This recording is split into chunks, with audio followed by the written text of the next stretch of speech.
டைமுக்கு tea coffee கூட சாப்பிட்ற மாதிரி ஒரு ஸ்நாக்ஸ் ரெசிபி பார்க்கலாமா? இது பாசிப்பருப்பு பக்கோடா. வாங்க இதை எப்படி பண்ணுறதுன்னு பார்க்கலாம்.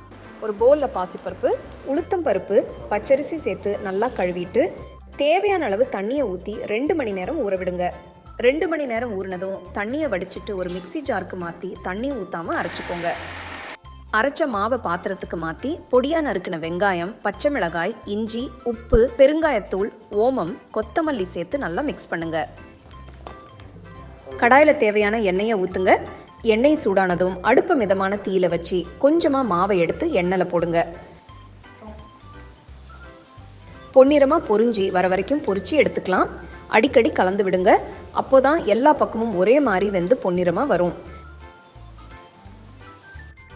பாசிப்பருப்பு பக்கோடா ரெடி ஆயிடுச்சு. நல்லா சுட சுட கொஞ்சம் புதினா சட்னி வச்சு ரசித்து ருசித்து சாப்பிடுங்க.